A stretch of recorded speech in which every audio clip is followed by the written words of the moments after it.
Hello students, welcome back to the class. तो students, आज के क्लास में हम लोग डेप्रिसिएशन पढ़ेंगे। पहले तो डेप्रिसिएशन का मतलब समझेंगे, उसके बाद कितने सारे मेथड्स होते हैं डेप्रिसिएशन को सॉल्व करने का उसको जानेंगे, फिर डेप्रिसिएशन का अकाउंटिंग करना स्टार्ट करेंगे। स्टूडेंट चलिए स्टार्ट करते हैं। तो स्टूडेंट्स, डेप्रिसिएशन का एक्चुअल मीनिंग क्या होता है पहले वो जानते हैं, उसके बाद कुछ सब कैटेगरीज करेंगे और उसमें डेप्रिसिएशन कैसे चार्ज करेंगे वो हम लोग सीखेंगे। ठीक है, तो आप लोग मेरे साथ यहाँ पे लिखना स्टार्ट करेंगे। स्टूडेंट्स, डेप्रिसिएशन हेडिंग दे दीजिए, उसके नीचे लिखिए decrease in the value of assets. But student, assets बहुत तरीके के होते हैं और हर तरीके का एसेट्स में डेप्रिसिएशन का अलग अलग नाम होता है। तो उस हिसाब से पहले बेसिक्स जानते हैं और उसके बाद प्रॉपर अकाउंटिंग करना भी स्टार्ट करेंगे। ठीक है, तो डेप्रिसिएशन में जो एसेट्स होते हैं स्टूडेंट्स, वो मेनली तीन तरीके के एसेट्स होते हैं। एक होता है फिक्स्ड टेंजिबल एसेट्स, देन आता है इनटेंजिबल एसेट्स, देन आता है वेस्टिंग एसेट्स। इन तीनों तरीके के एसेट्स में डेप्रिसिएशन कैलकुलेट होता है। पहले इसका मीनिंग समझ लेते हैं, फिर कैलकुलेट करना स्टार्ट करेंगे। ठीक है, बट जो फिक्स्ड टेंजिबल एसेट्स होता है ना, टेंजिबल एसेट्स, उसमें तो डेप्रिसिएशन को डेप्रिसिएशन ही बोलेंगे। तो इसके नीचे लिख लीजिए आप लोग decrease in the value of fixed tangible assets.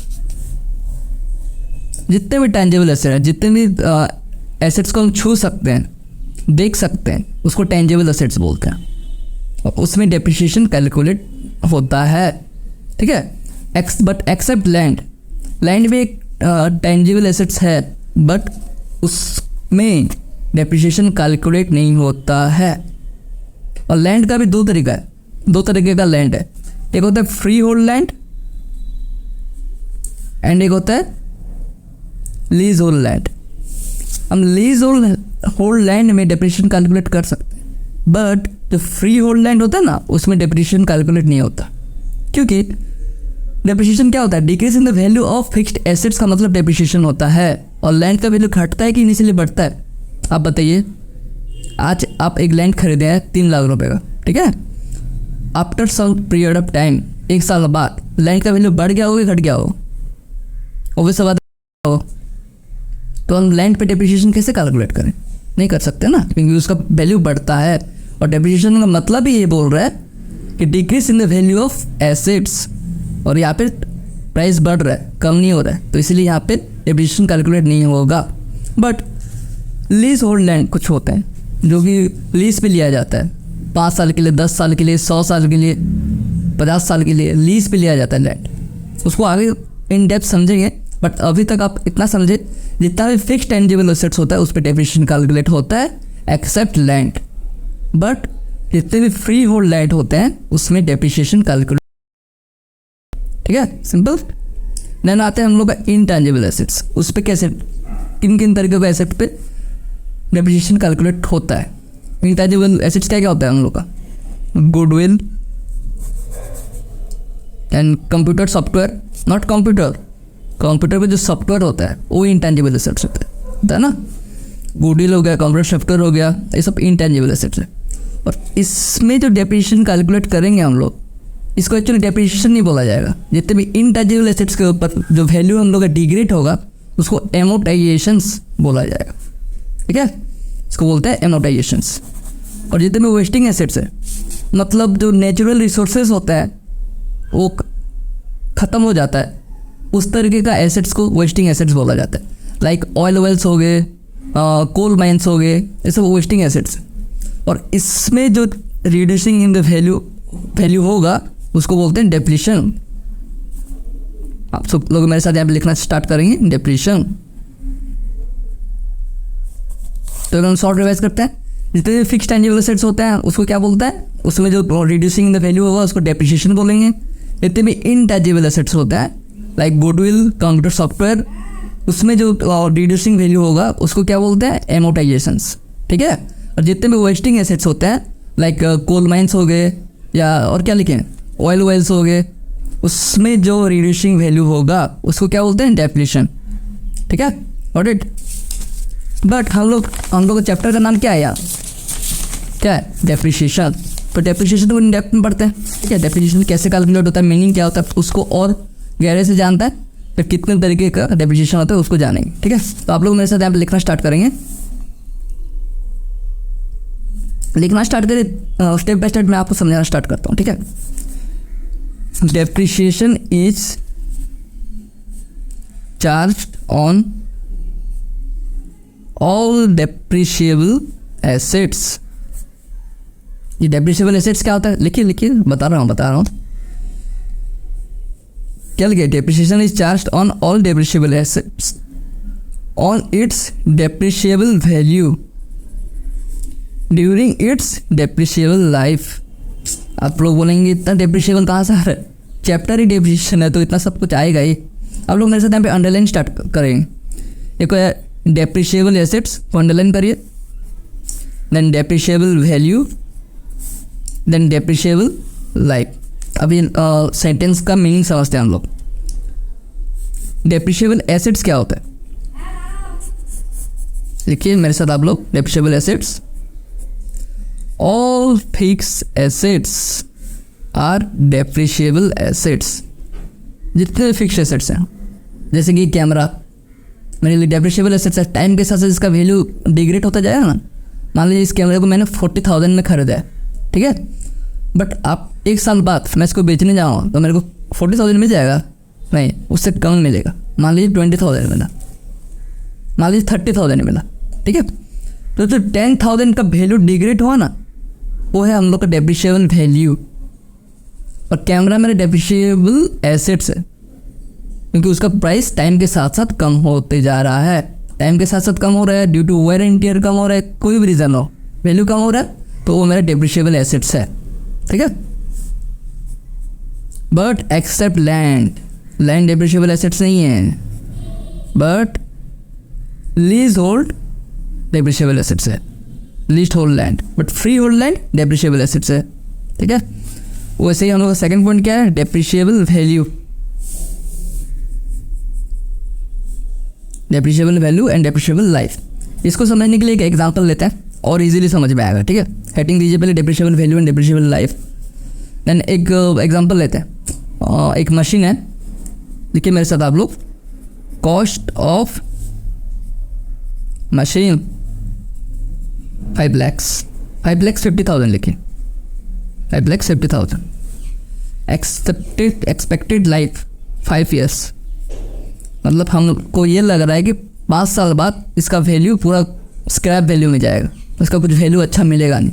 हम लोग ये एक्सपेक्ट कर रहे हैं। जैसे कि आप लोग कोई बाइक खरीदते हैं, स्कूटी खरीदते हैं, तो आप सोच के रखते हैं ना, मतलब छोड़िए बाइक स्कूटी, चलिए मोबाइल का एग्जांपल लीजिए। ठीक है, मोबाइल आज आपने 30,000 में खरीदा है, आपको एक एस्टिमेटेड लाइफ होगा उसका, और 4-5 साल बाद इसका वैल्यू 0 हो जाएगा, या फिर 30,000 का जो फ़ोन लिया है उसका वैल्यू 4,000-5,000 हो जाएगा।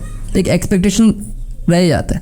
ठीक है, वैसे हम लोग एक मशीन खरीदे 5,50,000 का, और उसका एक्सपेक्टेड लाइफ हम लोग देख पा रहे हैं वो है 5 years का। ठीक है, अब आफ्टर 5 years हम लोग का एस्टिमेटेड स्क्रैप वैल्यू क्या है, 50,000। तो 5 साल बाद उसको अगर रद्दी के भाव में भेजेंगे ना तो 50,000 तक मैक्सिमम जाएगा, नहीं हम लोग का एक्सपेक्टेशन है। ठीक है, इसमें हम लोग को 3 चीज़ें निकालेंगे, एक है डेप्रिशिएबल वैल्यू, एक है डेप्रिशिएबल लाइफ, एंड एक डेप्रिशिएशन पर ईयर। मतलब 5,50,000 में खरीदे हैं, 5 साल यूज़ करेंगे, एंड में उसका वैल्यू 50,000 हो जाएगा।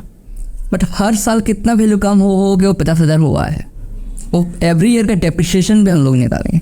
ठीक है, डेप्रिशिएबल वैल्यू तो दे दिया है, क्या दिया है, भले पता ही डेप्रिशिएशन कितना हो रहा है। 5,50,000 का सामान है, at the end of 5 years हम लोग का वैल्यू 50,000 बच रहा है, तो कितना डेप्रिशिएशन हुआ है बीच में, 5,50,000 का 50,000 हुआ है, तो 5 lakhs से डेप्रिशिएशन हुआ है। तो हम लोग का डेप्रिशिएशन कितना हो रहा है, डेप्रिशिएशन वैल्यू 5 lakhs से हो रहा है। तो इसका ये तो पता समझने के लिए अगर फॉर्मूला में भी इसको लिखने चल रहा है तो ये होगा, cost of assets minus scrap value, मतलब 5,50,000 minus 50,000। Equal to 5 lakhs। Depreciation value आ गया हम लोग का 5 lakhs। एंड डेप्रिशिएबल लाइफ कितना है, ये तो क्वेश्चन में ही दिया है 5 years, जो कि है एस्टिमेटेड लाइफ। ठीक है, उसके बाद डेप्रिशिएशन पर ईयर कैसे निकालेंगे, इसका भी फॉर्मूला है, और फॉर्मूला से पहले ये जनरल मैथ्स है।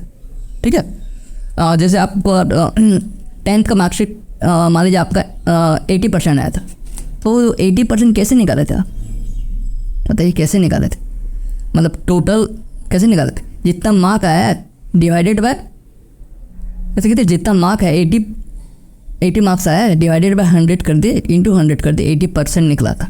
वैसे ये भी सिंपल मैथ्स है, जितना भी हम लोग को डेप्रिशिएबल वैल्यू है डिवाइडेड बाय डेप्रिशिएबल लाइफ कर देंगे, तो हम लोग का पर ईयर कितना डेप्रिशिएशन हो रहा है और ऑटोमेटिक ही निकल जाएगा।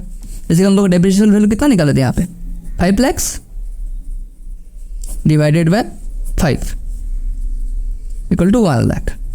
इसका फॉर्मूला क्या है, depreciable value divided by depreciable life.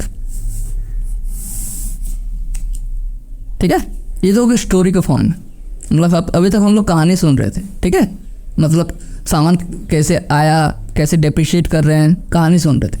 इसको अगर प्रॉपर अकाउंटिंग के फॉर्म में हम लोग लिखने जाएँ, उसको अकाउंटिंग में उतारने के लिए 2 तरीके का, मेनली बहुत सारे मेथड्स हैं, टोटल 8 मेथड्स हैं, बट अभी फ़िलहाल हम लोग 2 मेथड्स पढ़ेंगे। ठीक है, तो आप लोग मेरे से स्टार्ट करेंगे, यहाँ पे लिखना मेथड्स ऑफ चार्जिंग डेप्रिशिएशंस। अभी मेनली 2 मेथड्स पढ़ते हैं, फिर धीरे धीरे करके बाकी और 5 मेथड्स पढ़ेंगे। तो मेथड नंबर 1 क्या है, स्ट्रेट लाइन मेथड, इसको हम शॉर्ट में SLM भी बोलते हैं। एंड मेथड नंबर 2 है हम लोग का रिटन डाउन वैल्यू मेथड, उसको भी हम लोग शॉर्ट में WDV बोलते हैं। ठीक है, और SLM एंड WDV को समझने के लिए हम लोग एग्जांपल लेते हैं, मतलब डेप्रिशिएशन निकालने का मेथड्स है, और इस मेथड को पुट करके हम लोग इजीली डेप्रिशिएशन कैलकुलेट कर सकते हैं। तो ये एग्जांपल लेते हैं, आप लोग मेरे साथ यहाँ पे लिखना स्टार्ट करेंगे। कॉस्ट ऑफ मशीन 2 lakhs, एक मशीन है 2 लाख में खरीदे थे, उसका रेट ऑफ डेप्रिशिएशन 20%, और अब हर साल 20% से डेप्रिशिएशन हो रहा है। ठीक है, calculate depreciation for 3 years by SLM and WDV, दोनों मेथड से निकालते हैं कैसा होता है। ठीक है, पहले तो डेप्रिशिएशन 20% है, तो डेप्रिशिएशन पहले निकाल लेंगे। तो depreciation equal to 2 lakhs into 20%, कितना होता है, करिए सॉल्व, 2 lakhs 20/100 40,000। डेप्रिशिएशन हम लोग को निकल गया है 40,000, मतलब हर साल 40,000 से वैल्यू डिग्रेड होते होते आ रहा है। ठीक है, तो एक प्रॉपर फॉर्मेट में करते हैं। ठीक है, यहाँ पे लिखिए SLM देन WDV, पहले SLM निकाल लेते हैं फिर WDV करेंगे। नीचे लिखिए कॉस्ट ऑफ मशीन कितना कर दें 2 lakhs, then depreciation on first year कितना निकाला, डेप्रिशिएशन 40,000, तो फर्स्ट ईयर में डेप्रिशिएशन लिखेंगे 40,000, तो इसको वैल्यू घटा देंगे, मतलब माइनस कर देंगे तो 1,60,000। ये जो 1,60,000 हम लोग का ईयर एंड में है ना, इसको बोलते हैं बुक वैल्यू। मतलब अभी हमारे पास 2 लाख का सामान नहीं है, हम लोग के पास जो मशीन है ना उसका वैल्यू 2 लाख नहीं है, उसका वैल्यू अभी 1,60,000 है, जिसको कि हम लोग बुक में रिकॉर्ड करेंगे, इसलिए उसको बोलते हैं बुक वैल्यू। फिर सेकेंड ईयर में फिर डेप्रिशिएशन निकालेंगे, फिर 40,000 से डिग्रेड करेंगे, फिर उसको वैल्यू आ जाएगा 1,20,000। इस ये थर्ड ईयर का बुक वैल्यू है, सॉरी सेकेंड ईयर का बुक वैल्यू है। फिर थर्ड ईयर में हम लोग डेप्रिशिएशन निकालेंगे, डेप्रिशिएशन ऑन थर्ड ईयर, फिर 40,000 से डिग्रेड करेंगे, तो हम लोग का बुक वैल्यू आ जाएगा थर्ड ईयर के एंड में 80,000। ठीक है, तो स्टूडेंट्स आप लोग यहाँ पे एक चीज़ नोटिस करिए, हर साल सेम अमाउंट से डेप्रिशिएट हो रहा है हम लोग का वैल्यू, इसीलिए इसको SLM बोलते हैं, स्ट्रेट लाइन वैल्यू मेथड। एक लाइन में डेप्रिशिएशन निकल रहा है, इस साल जितना डेप्रिशिएशन हम लोग रिड्यूस करेंगे, अगले साल फिर उतना ही करेंगे, अगले साल भी उतना ही करेंगे, एक ही लाइन में करेंगे, हर साल 40,000 ही करेंगे। तो that's why it's called SLM, straight line value method. ठीक है, बट स्टूडेंट डेप्रिसिएशन निकालने का दो तरीके का होता है। पहले तो हम लोग यहाँ पे क्वेश्चन में परसेंटेज दे दिया था, 20% से निकालना है, तो सिंपली 2 लाख का 20% किए 40,000 हर साल मारते लगे। बट एक्सेल में एग्जाम इतना इजी क्वेश्चंस नहीं आता है, जनरली आता है मतलब रेयरली आता है। तो डेप्रिसिएशन निकालने का एक्चुअली दो तरीका है, एक है रेट ऑफ इंटरेस्ट वाला तरीका और दूसरा है फॉर्मूला वाला तरीका। मान लीजिए क्वेश्चन में आपको डेप्रिसिएशन का रेट ही नहीं दिया है, तब कैसे डेप्रिसिएशन निकालेंगे? तो रेट नहीं दिया तो कुछ और दिया होगा, वहाँ से निकाल लेंगे। सो इजी, मतलब अकाउंटिंग एक ऐसा चीज़ है ना, मतलब हिस्ट्री ज्योग्राफी नहीं है कि कुछ साइंस नहीं है कि दिमाग लगाओ। इसमें क्वेश्चन में सब कुछ दे दिया है, हर चीज़ को अपने अपने जगह पे रखते चलते हैं, आंसर अपने आप निकल जाएगा। ठीक है, इसमें रेट ऑफ इंटरेस्ट दिया था तो उस तरीके से 40,000 निकाल लिए। मान लीजिए रेट ऑफ इंटरेस्ट नहीं दिया तो कैसे निकालेंगे? फ्रेंड्स आप लोग मेरे साथ यहाँ पे लिखना स्टार्ट करेंगे। डेप्रिसिएशन को निकालने के लिए दो तरीका होता है, एक होता है रेट ऑफ डेप्रिसिएशन अगर गिवन है तो, अगर नहीं दिया है तो फॉर्मूला से निकालेंगे। ठीक है, रेट ऑफ डेप्रिसिएशन नहीं दिया है तो फॉर्मूला से निकालेंगे। तो फॉर्मूला में भी कुछ दिया होगा इन्फॉर्मेशन जिससे कि हम लोग निकालेंगे। अगर फॉर्मूला से निकालना होगा तो हम लोग को मेनली 3 इन्फॉर्मेशन दिया रहता है। एक तो कॉस्ट है, जो कि रेट अगर गिवन है तो भी दिया रहता है। इसमें एक एक्स्ट्रा चीज़ आता है फॉर्मूला में, स्क्रैप वैल्यू। स्क्रैप वैल्यू दिया रहेगा और एसेट्स का लाइफ दिया रहेगा। अब आप लोग बोलेंगे रेट में भी लाइफ दिया था? नहीं, रेट में बोला था कैलकुलेट डेप्रिसिएशन फॉर 3 ईयर्स, 3 साल का हम लोग कैलकुलेट करना था। लाइफ कितना था तो कुछ बोला ही नहीं था। आपका फ़ोन का डेप्रिसिएबल लाइफ है मान लीजिए 5 ईयर्स का, बट आपको निकालना है 3 साल का। वैसे ही यहाँ पे लाइफ और कैलकुलेट डेप्रिसिएशन में डिफरेंस है, इसमें लाइफ दिया रहेगा और स्क्रैप वैल्यू दिया रहेगा और कॉस्ट तो दोनों में दिया रहेगा। ठीक है, तब कैसे डेप्रिसिएशन निकालें? इसमें भी एक एग्जाम्पल लेते हैं। ठीक है, कॉस्ट मान लीजिए 2 लाख का शेयर, ठीक है, और स्क्रैप वैल्यू 0 है, मतलब 2 लाख का सामान 5 साल बाद इसका वैल्यू 0 हो जाएगा, 2 रुपये भी नहीं मिलेगा इसका। 2 लाख का machine due to government schemes कुछ आ गया, कुछ कोई भी रीज़न हो सकता है। ठीक है, बहुत ख़राब हो गया, कुछ भी रीज़न होगा, स्क्रैप वैल्यू 0 हो गया और इसका वर्किंग लाइफ है 5 साल। तो इसमें डेप्रिसिएशन हम लोग कैलकुलेट करेंगे। तो इसमें इसका एक फॉर्मूला हम स्टोरी में पढ़े थे, याद करिए, स्टार्टिंग में ही पढ़े थे, depreciable value by working life. और डेप्रिसिएशन वैल्यू का फॉर्मूला क्या है? आप लोग मेरे से लिखना स्टार्ट करेंगे। Depreciation equal to cost minus scrap value divided by working life. ठीक है, तो हमारा कॉस्ट यहाँ पे कितना है 2 लाख और स्क्रैप कितना है, स्क्रैप वैल्यू 0 डिवाइडेड बाय कितना लाइफ है 5, तो आता है हम लोग को 40,000। देखिए सेम ही आया, ठीक है 40,000। ये तो हम लोगों को निकल गया डेप्रिसिएशन SLM के हिसाब से। बट मान लीजिए आपको यहाँ पे क्वेश्चन बोल दिया है फॉर्मूला से ही निकालना है, मतलब कॉस्ट दे दिया है, स्क्रैप वैल्यू दिया है, डेप्रिसिएबल लाइफ दे दिया है, फिर भी बोल रहा है कि आप फॉर्मूला से नहीं निकाल सकते, आपको रेट ऑफ इंटरेस्ट से निकालना है, जो कि दिया नहीं है। तो स्टूडेंट्स ऐसा केस में हम लोग कैसे करेंगे? इंटरेस्ट दिया है नहीं तो पहले इंटरेस्ट निकालेंगे और इंटरेस्ट पुट करके जो करना रहेगा आगे अकाउंटिंग करेंगे। ठीक है, तो इंटरेस्ट निकालने के लिए क्वेश्चन में इंटरेस्ट निकालना ही बोल दिया, तो आप लोग पहले लिख लीजिए यहाँ पे कैलकुलेट रेट ऑफ डेप्रिसिएशन। इसका फॉर्मूला होता है वही सिंपल, आपका मार्क्स आया 80 आउट ऑफ 100, तो 80/100 इंटू 100 इक्वल टू 80%। वैसे ही यहाँ पे परसेंटेज निकालना है, तो हम लोग जितना डेप्रिसिएशन हमको निकालना है divided by total cost into 100। तो फॉर्मूला में अगर पुट करेंगे तो आंसर आएगा हम लोग का 40,000 divided by 2 lakh into 100 equal to 20%। ये भी देखिए सिमिलर है पूरा एग्जाम्पल नंबर 1 का क्वेश्चन के हिसाब से। ठीक है, तो इसी तरह हम लोग 2 तरीके से हम लोग डेप्रिसिएशन निकाल सकते हैं, और परसेंटेज भी निकालना हो तो भी हम निकाल सकते हैं। ये हो गया हम लोग का SLM का पूरा स्टोरी, स्ट्रेट लाइन मेथड का पूरा स्टोरी। बट WDV क्या होता है इसको जानते हैं। WDB स्टूडेंट्स इससे भी ईजी है, इसमें हर साल 40,000 डेप्रिसिएशन किए, बट WDB में हर साल हमको डेप्रिसिएशन कैलकुलेट करना पड़ेगा, हर साल के एंड में डेप्रिसिएशन कैलकुलेट करना पड़ेगा। ठीक है, जैसे कि पहले साल तो सेम ही है, हाँ कॉस्ट ऑफ मशीन हम लोग का 2 लाख ही हुआ और डेप्रिसिएशन 2 लाख इंटू 20% 40,000 का डेप्रिसिएशन हम लोग का निकल गया। ठीक है, बट नेक्स्ट फिर से डेप्रिसिएशन निकालेंगे और कितना पे निकालेंगे, बुक वैल्यू पे निकालेंगे। हर साल का जो बुक वैल्यू है उससे हम लोग जो डेप्रिसिएशन निकालते हैं उसको बोला जाता है WDB मेथड, मतलब रिटन डाउन वैल्यू मेथड। तो इसका बुक वैल्यू 1,60,000 हुआ, सेम एज SLM, बट इसमें हम वापस से 40,000 सेकेंड ईयर में डेप्रिसिएशन नहीं मारेंगे, वापस से हम डेप्रिसिएशन निकालेंगे बुक वैल्यू पे, जो कि है 1,60,000 इंटू 20% 32,000।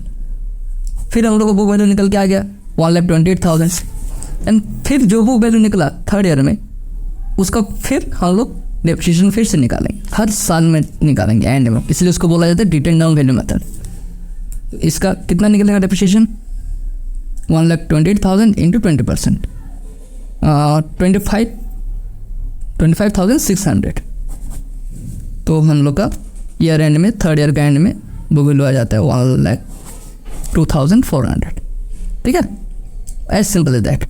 SLM एंड WDB बस इतना फ़र्क है, SLM में एक बार हम लोग डेप्रिसिएशन निकालते हैं ईयर स्टार्टिंग ईयर में और हर साल उतना मारते जाते हैं, और WDB में हर साल का एंड में जो बुक वैल्यू है उसमें हम लोग डेप्रिसिएशन कैलकुलेट करते हैं, जितना परसेंटेज दिया हो, बस इतना ही सिंपल है। और क्या क्या पढ़े आज की क्लास में हम लोग, डेप्रिसिएशन अगर रेट ऑफ इंटरेस्ट नहीं दिया हो तो फॉर्मूला से कैसे निकालते हैं, अगर फॉर्मूला देने के बावजूद बोल जाए कि रेट ऑफ इंटरेस्ट निकाल, उसका भी करना सीखे। ठीक है स्टूडेंट्स, आज की क्लास में इतना ही, मिलते हैं नेक्स्ट क्लास में, टाटा बाय बाय।